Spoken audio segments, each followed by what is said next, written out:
5 minutes. Gentleman from Texas, you're recognized, sir. Thank you very much. And Mr. Manning, it's my understanding that it's in broad general terms, you've got the preparedness, the response, and the recovery are kind of the three phases of what we would do. We've suffered in Texas quite a few disasters, obviously a hurricane-prone area. Knock on wood, we've dodged anything serious in recent years. But we recently had the fires in Bastrop County. There were some issues during the second. Obviously, I'm not sure how involved FEMA is with preparing for those, but the early response, we hit a couple of bumps, and now, from what I'm hearing from the people in the area, FEMA's starting to pull out before the recovery is completely finished. How far is FEMA set to go on recovery? I mean, where do you say, all right, we're done, it's time to leave?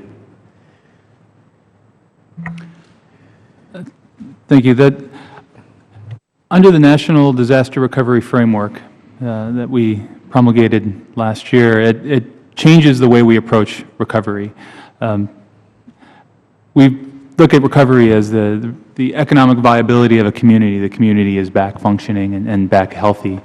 In the case of the Bastrop fires, I will look into that when I return back to the office and the progress that's being made there.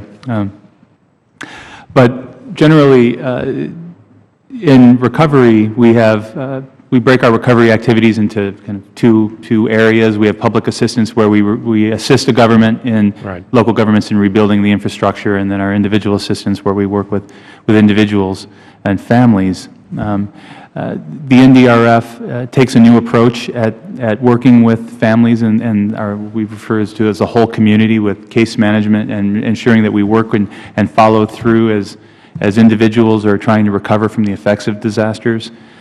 We work in support of the states and the governors, and we don't close our disasters or leave a community until we all, with the governor, feel that we've reached that point. If you've got somebody that could visit with my office at some point in the future and follow up with me on where we are with that, because some of the community leaders I'm hearing are not entirely. Now let's go to preparedness for a second.